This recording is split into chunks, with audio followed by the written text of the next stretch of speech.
Hi, everybody, and welcome to God's Favorite Sinners. I'm Lauren Trotter. I'm Justin Hodak. How are you, Justin? I'm good. Are you? I'm good. How's your week been? Exhausting. Why? Tell the world. Tell the Yeah, world. what's going on, Justin? I just feel like I'm just on a collision course. Nope. Yep. That's it. That's all you got? That's all I got right now. I'm sure more will come out. You start. Tell us about walking in faith and skiing without skis. I don't know. This week has been good. It's been interesting. Yeah, everything has panned out for you this week.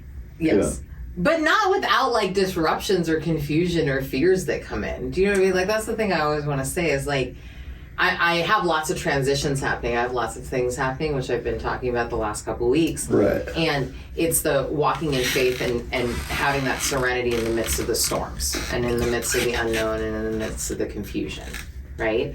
And this constant surrender of what I think is supposed to happen.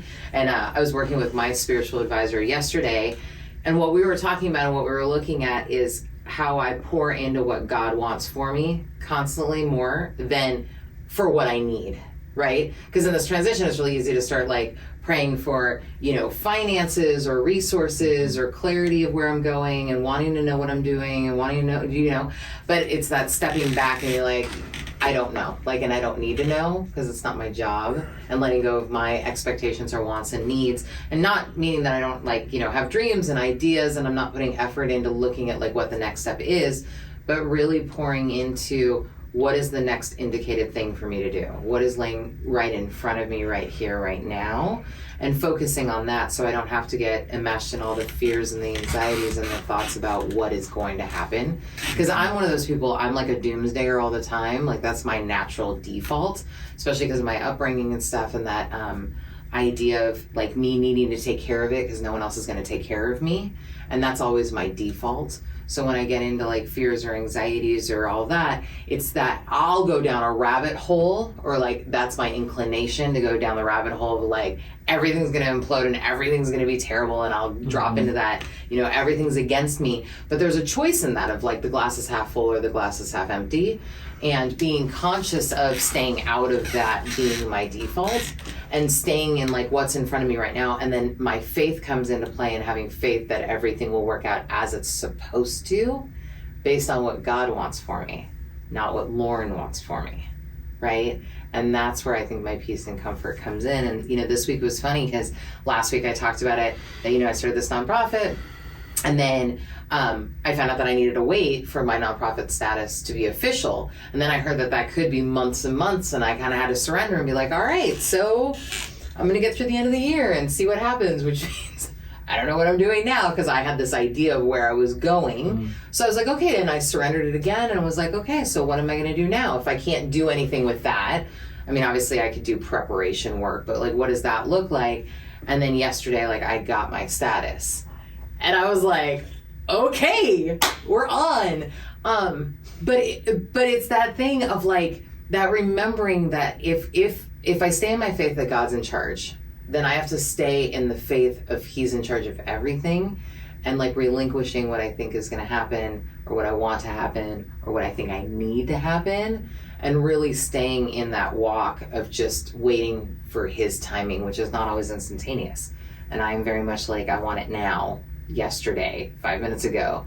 And so it's in that waiting period of how to just stay in faith in that period. And that's been through my own experiences of Him showing up repeatedly, whatever it is, the universe, God, Jesus, whatever anyone wants to call it, but there's something working in my favor. But my favor that is being worked on is not always what I think it's supposed to be. And so I think it's always that balance of how to let go of what I think is supposed to happen and staying in that faith of what is happening and staying present with what's currently happening in this moment right here, right now, not what I'm concerned about in even this afternoon or even an hour from now, like what's happening right here, right now in this moment, and then embracing my past that has brought me to this moment right here, right now, so that I can proceed just in this walk of faith that I have. So, there you go. I agree with all of that. So we have Alex with us today. And Alex is super special because he is actually our engineer also. And it was Justin's week to come up with someone. And what came to him is having Alex, and it's kind of cool because he's been able to be here for all of our different podcasts that we've recorded. And so you kind of get that experience. So let's learn about Alex. Alex, how are you? I'm good. Well, yeah, I'm good. It's funny because I feel like I'm a little bit you and a little bit you in certain ways. You know what I mean? Although I do tend to err over here. And it's also funny because what I've noticed is that people want me to worry more than I want to worry. Other people want me to. And especially in like close relationships, close friendships, or actual relationships, people want me to worry, and I find that kind of interesting. Like I find myself worrying on behalf of other people a lot more than on my own behalf.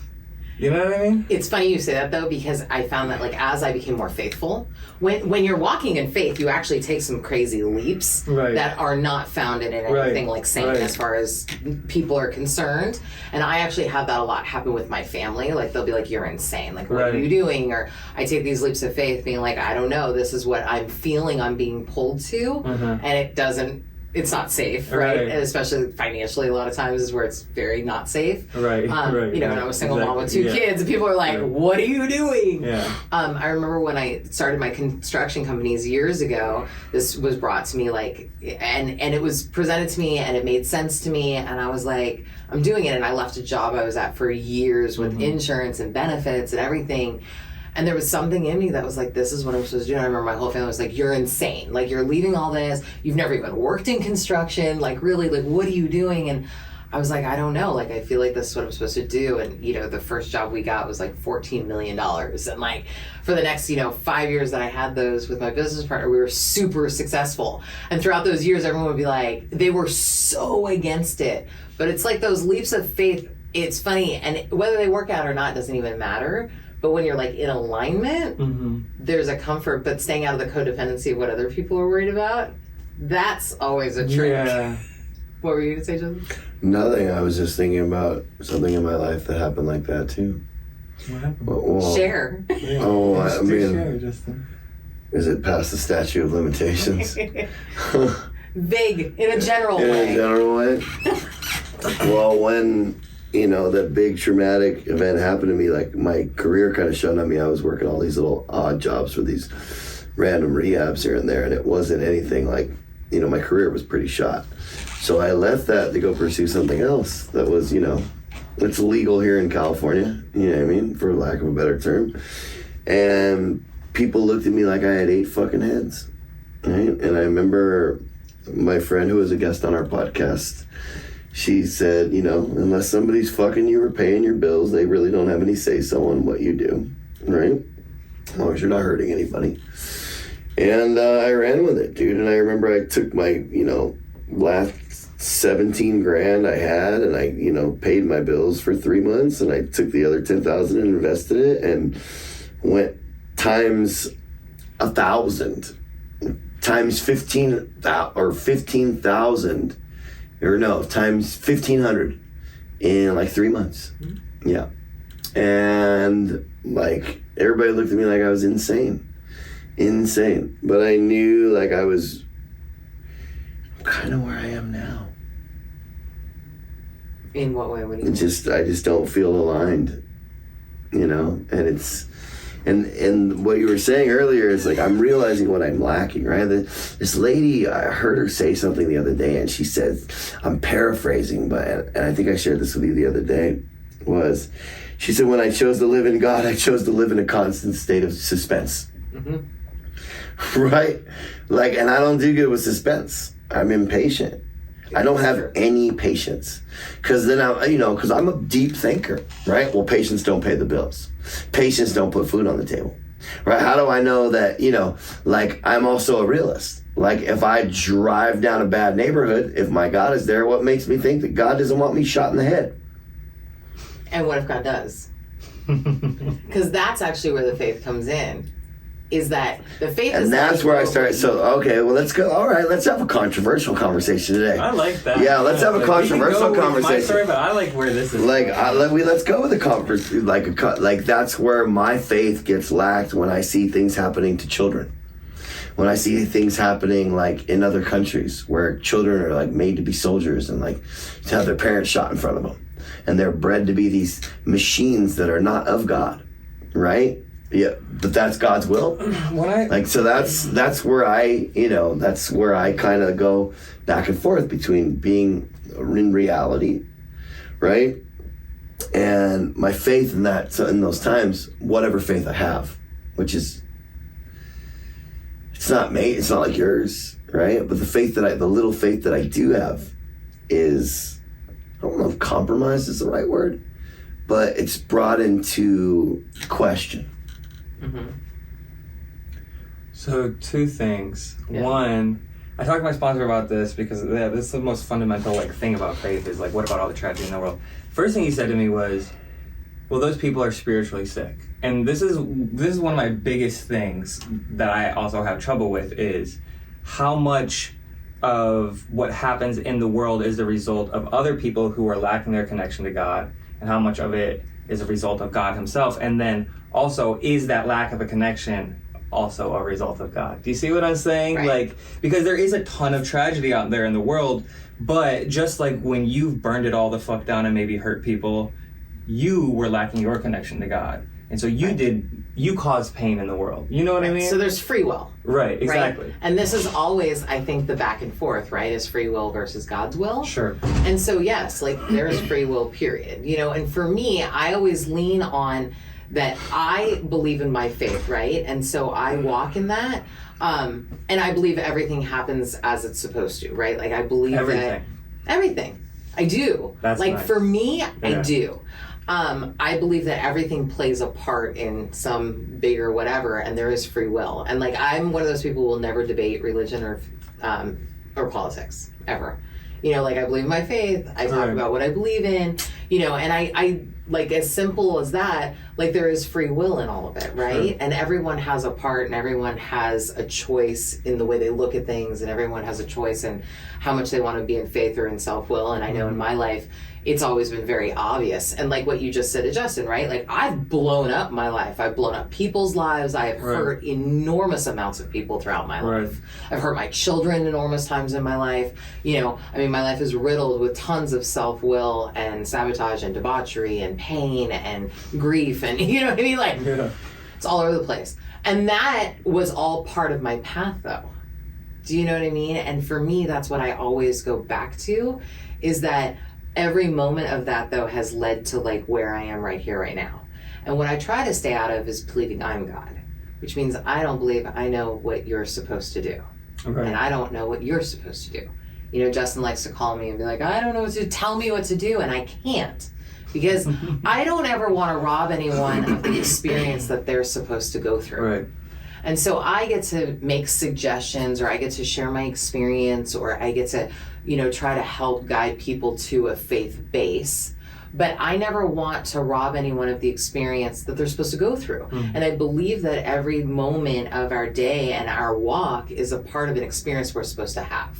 And so even in the turmoil and the pain and Justin and I talk a lot, and he's got stuff going on and transitions and some stuff that's going against what he actually wants to be doing or feels he should be doing. And so there's a lot of conflict and confusion and discomfort that happens. And my experience is when I'm not in alignment with my purpose or what's in alignment with what I should be doing, I always know it. I feel it in my gut.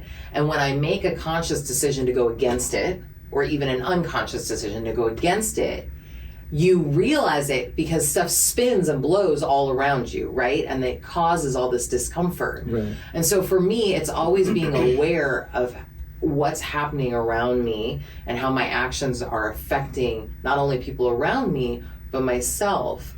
And allowing other people to have those, right? For Justin, for example, I can never tell you what to do because I don't know what experience has been laid out for you. And I believe that we run through these experiences until we're done learning the lessons we're supposed to learn, right?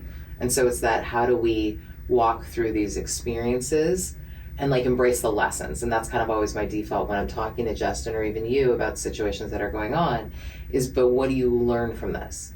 What is this teaching you?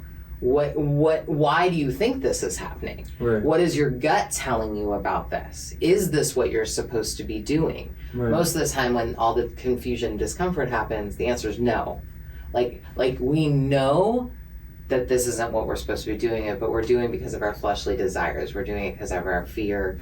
And at the end of the day, we're doing it because and I just did this actually. I was looking at fears, and really my fear of really relinquishing to God a lot of times, especially in my past, was my fear of if I relinquish, I'm not going to get what I want. So how do we let go of what we want so that we can be in alignment with what God wants? If we're gonna go into my story, I feel like we should use this as a segue. Let's go. Okay. Let's do it, Alex. Who are you? What's your connection? Well, shit. Okay, so I don't know if you guys actually know anything about my past, other than maybe if you've seen me share at Moore Park, but... oh, sorry. Edit. Yeah.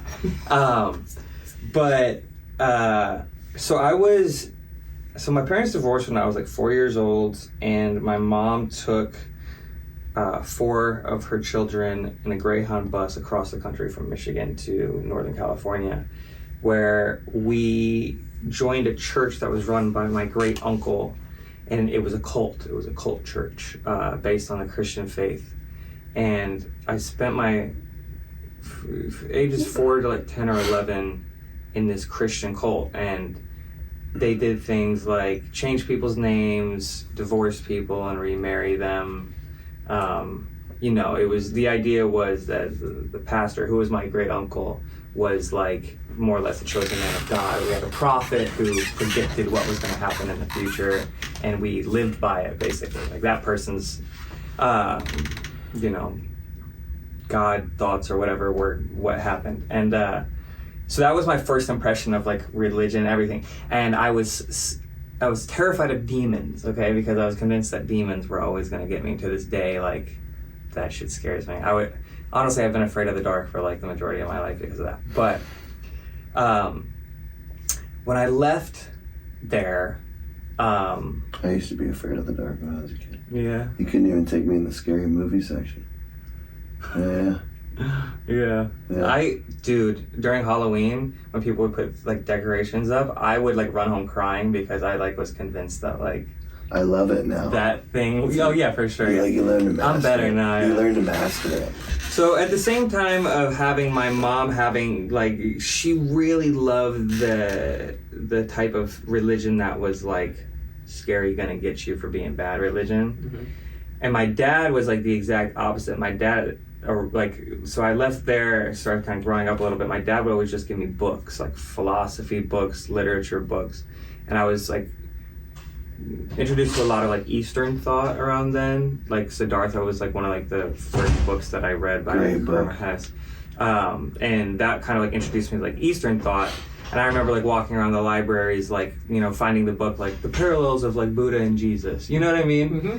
And so like that was kind of like the, and I was like an anti-God person for a very long time as well. Like by the time I hit 21, I was reading the Satanic Bible, and I was like, it's cool to hate God. I was one of those people who's like, just like, I can't believe you could ever believe in a white guy in the sky. You know what I mean? Totally. Dude, I'll never forget. Funniest thing I ever heard was me and David Bennington were working the fair.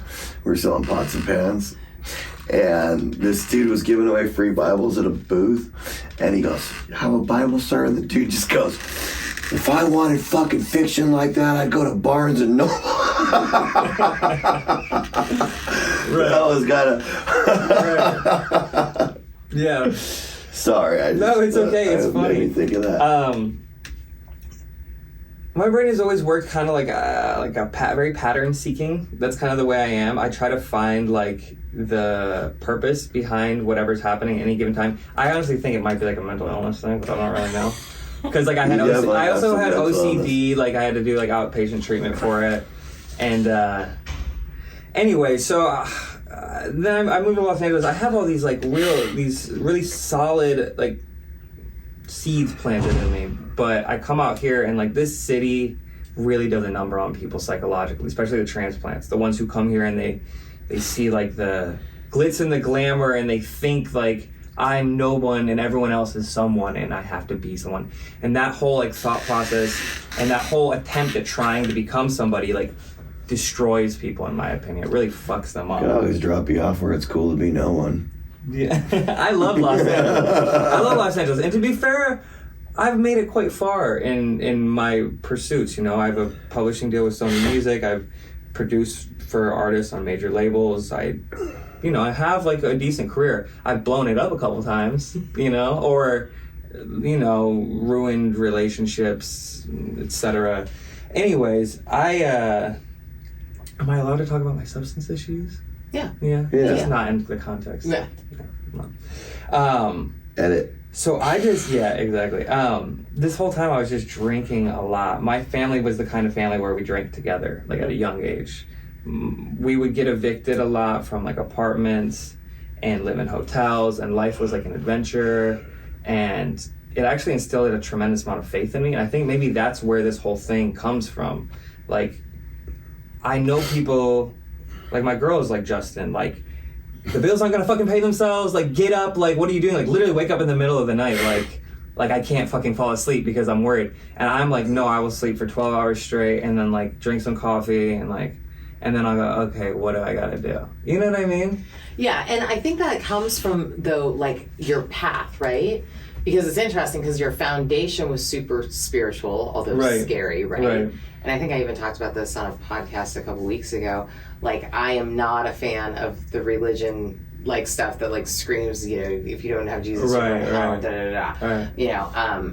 I'm all about, like, being an example of being loving and kind and, sharing my experiences. And, if people believe in Jesus or not is not for me to sit here and, like, dictate to them. No, you're very rare. And to know you, as long as I've known you, and to know you how I've known you, and the way you carry yourself, like, within that, you're not like, I don't even want to say it on this podcast because I don't want to offend some members of my, right? Now they're always like shoving it, well, you need to jump out and go to church, jump. With the crucifix. But I am a person who would reject that, right? And so I was raised by a Catholic family who, like, forced me to go to church whenever I was at my aunt's house, and I hated it, and it was boring, and it was stand up, sit down, kneel, da-da-da. Like, and as a kid, it was, like, painful. And, like, you guys all know, like, my walk to Christ was definitely of the variety of the same way that I carry it. It's just through people's experiences and it becoming appealing and me finding love and grace and kindness there by a church that, Rebecca talked about last week, where I really felt like wanted and loved and cared for and not judged. And even with my past and my tattoos and, my personality and cussing and, whatever, it was like I was just loved as I was. And so I believe that's what I'm supposed to pour out. So back to your searching, what's interesting is, like, the way that path is. And I always say, like, it's not straight, right? Like, it's got all kinds of weaves. My dad was Catholic. My mother was Jewish. Now they're Christian, right? I got to work with a really famous boxer who was a nice guy. He was Muslim. He was one of the nicest guys I ever met, right? Well, which one is it? Right? Which one is it? Like, which one is it the up and down one? Is it the on your knees one? Is it the everything's gonna be okay if you just accept it one, right? Is it the I don't believe in shit one? Like, which one is it? Right. Well, and I say all the time, you can take the same, like, paragraph of the Bible and give it to a Buddhist, a monk, a priest, a rabbi, and they can look at it and actually have different interpretations of it. And that's kind of the beauty of it.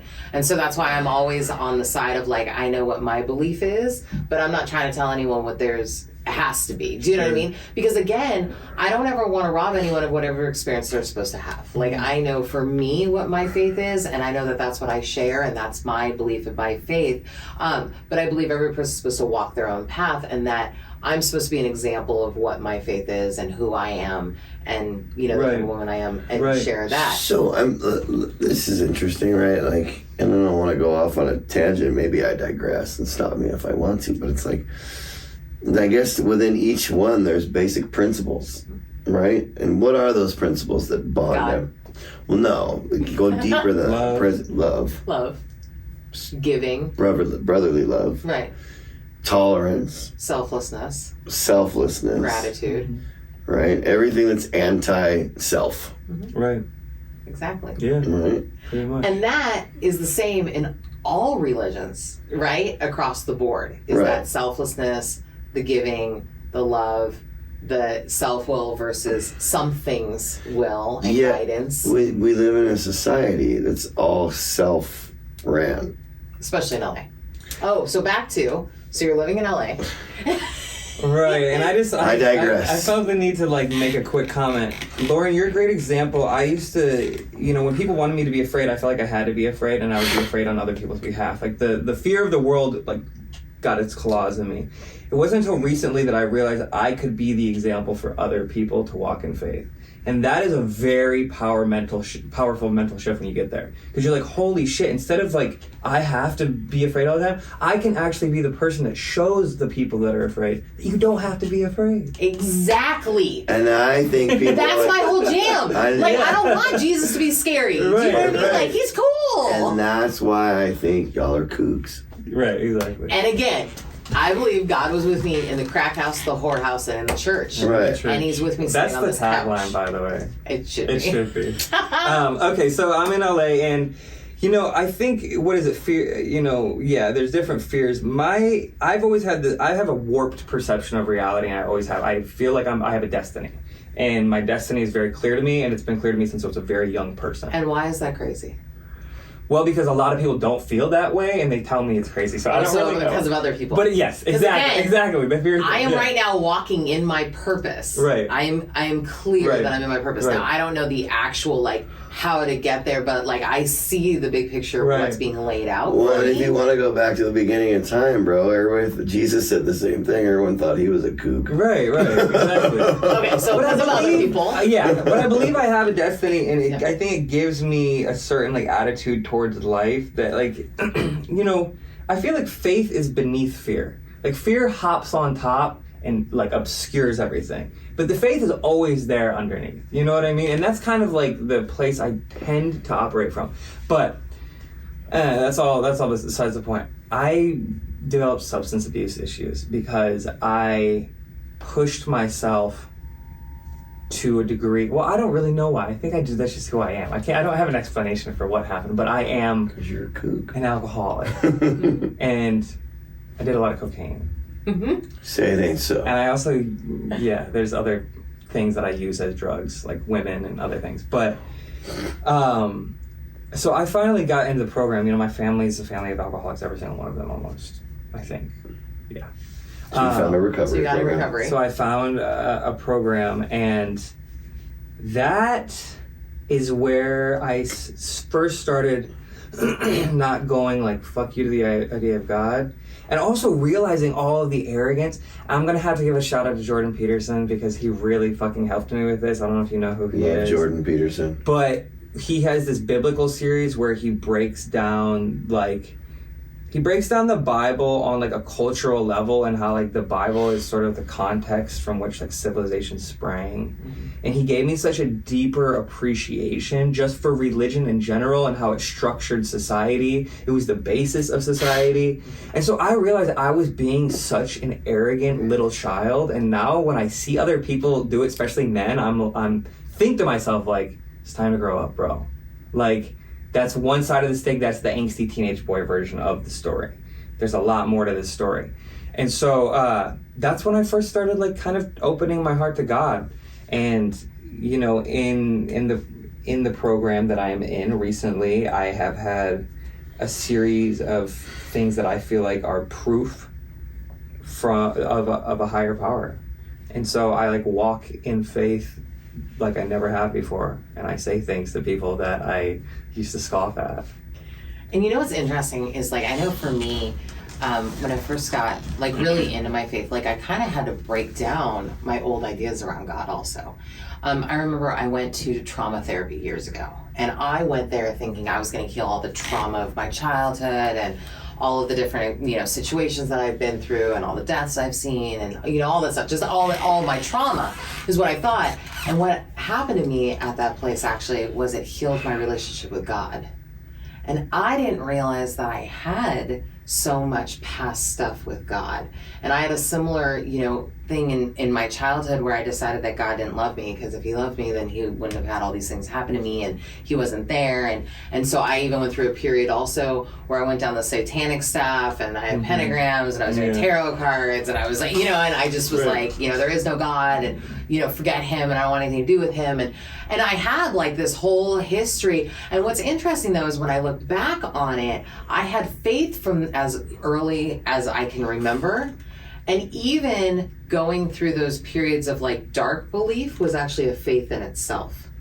And that's what was interesting, right? Is there is a faith in not having a faith. Sure. Right? There is a faith in self-will, right? And making a conscious decision to live by it, right? And to consciously decide to not believe in God was almost a faith in itself also, right? And in that is still that searching. And that's what's so cool, is there's a searching happening even in the not wanting to search for God. Right. But there is like a searching. So it's so interesting to hear like your experience of that windy path that I talk about all the time. Right. I'll never forget, before I got arrested, like a month and a half before, I remember being in the kitchen, closing the refrigerator, and I was just like, there's no God. I did this. I built this big, beautiful life. I got the family and the kids and the this and that. I did this. I got the money in the bank. I'll never forget that. I will never forget that. You decided you were God. I decided that I was going to go self-will, run riot. And that's what happens a lot of times with people though, right? Like, it's one thing to have faith when your ass is falling off and everything's haywire, right? It's another thing to have faith when everything's going good. And like, continuing to pour in that gratitude and that faith and that trust in the midst of that. Because a lot of people do that. They're like, I'm good. I was good, and like after the fact, like I kept hearing Samuel Jackson from Pulp Fiction, and I will strike down upon thee with glorious vengeance and furious anger if you fucking renounce me. And a month and a half later, he was arrested as that imploded. Right. I'll never forget that. And God said, "Oh yeah, watch this." Yeah. I actually believe that the fundamental like state of humans, like the healthy state, is one of faith. And I think like the God-shaped whole idea is a very real idea. And I think that trying to deny God is living without God is like living with an open wound. That's the way I see life, because you just can't fucking do it. Trying to control all of this chaos and take it upon yourself will destroy you. And we end up trying to fill that hole with everything else, right? Exactly. And it's women, it's men, it's codependency, it's money, it's control, it's self-will, it's things and stuff and people and whatever, anything and everything, and it's like a consumption that can never be filled. Like the only time I actually found that consumption piece of me stopped and like actually found peace was in finding God. Or some kind of faith. This dude said this old saying last night, and I found my brother and I found all three. I was looking for God, I was looking for me, but I found my brother and I found all three. See? And that's the thing that... Yep. That's a banger line, yeah. That's banger, bro. Banger. I was looking for God, I was looking for me, but I found my brother and I found all three. I'm paraphrasing, and I probably fucked it up. There's somebody in the audience. That's not the saying. There's always one, right? But it works. But I think that's the whole point, right? Is like what that searching is, and finding that peace, and how do we find serenity in the midst of the chaos and the storm, and how do we honor that space so that we don't have to live in the state of chaos and confusion all the time. I was searching for God, I was searching for me, but I sought out my brother and I found all three. Oh, yeah. That's more it. of a there it is. You know what's funny? I now send prayers to people and I'm like, yo, check this out. That's literally where I'm at. Like, I send a prayer to somebody, I'm like, this is like, this prayer slaps. Like, you gotta check it out. And you're being an example, right? Exactly. Of what having faith is. And here's the biggest thing for me, is that for me as being a Christian, I don't ever want to be falling under religiosity. I don't believe in like religiousness? Yeah, I don't. Like, I want to just walk in faith, and I want to be an example, and I want to pour love into everything that I do, right? And I ask God constantly to shine His light in me and through me to everyone and everything that I come in contact with. And I want to walk in my faith, and I don't ever want it to be like a checkbox that I go to on Sunday or anything. Oh, yeah. Like, I don't need to go to church. Yeah. I don't go to church to find God. I don't. Yeah. You know what I mean? Like, I go there to find fellowship, and I go there to, you know, praise and worship, and it's fun, and I enjoy it. Right. But I believe God lives inside of me and is with me all the time. Right. And I walk in that, and I bring that into everything and anything that I do. Is that a wrap? I don't know. This was such a good episode. Yeah, this is a This has good been one. awesome. I mean, I could keep going forever, but like, I think. Do you feel like you got your story across? Where did you find God? I mean, story. Well, where did you refine God after you lost it? it was Because you had a honestly in bad taste people. in your It mouth. was in other people. I realized that God I've talks done to that, me and it's through. been a big No, mistake. I don't mean it like that. I don't mean it like that. I don't mean it codependently. I mean it like when I was able to get into this program and bare my soul in a way that I never had before, and then feel as though like I was literally being like surrounded with love and like picked up. It did something to me, like transformed some part of me. I don't like, I'm not always in pure faith all the time. I'm like fear. I have a big problem with fear. Fear is like, has run my fucking life in many, many ways. But I know how to get out of it. I actually know what I need to do in order to get out of that. Share with us how you get out of it. I'm sure the people at home would love to know how you get out of it. Okay, well, brutal honesty and vulnerability with someone that you feel safe with. And sometimes, even if you don't feel safe. And with yourself and with God. Right, exactly. Yeah, and That's it's always about the key. who you really are, how you really feel, even if you're afraid of what that might mean to the rest of your life or to you or about you. Just that. And then also when the voice in your head that pops up says, like, you need to be scared, you need to worry, this is not going to be okay, you go, okay, I recognize you. Like, I understand that this is a fear, but I'm going to make a conscious decision to turn this over to God. Those There's a two choice. things. Yeah, exactly. It's a constant choice, Yeah. right? Glasses half full, glasses half empty. I'm Right, going to live in fear right. or I'm going to live Exactly. in faith. Yeah. Like, there is. You can let there's- go of your fears. Sometimes my nervous system gets so fucking amped up though that I'm like, and just like I can't stop it. And that is when I need to eat, sleep, exercise, meditate, or have a really long conversation, or all fucking 5 of them. But if I can keep this aligned, like my physiological body, then I can make decisions to stay out of fear on a conscious level, and they don't have to run me from a subconscious level. And I find that there's less fear when I'm following, like, that being in alignment piece. Right. When I'm following my gut and not my head, Right. and I'm differentiating that, like, feeling inside of me that tells me what's right or wrong or good or bad, I don't have as much fear. It's when I'm trying to not function from that space and I'm doing everything from my self-will and my wants and my needs and my fleshly desires in my head and all that stuff is where I have even more fear in my life. Like, that settles some of that. That's where I'm at with it. Yeah, I don't think I need anything else to say. I think this was awesome. Yeah, I think it's really fun. So thanks everyone for joining us on God's Favorite Sinners. We'll see you next week. Yeet. Bye!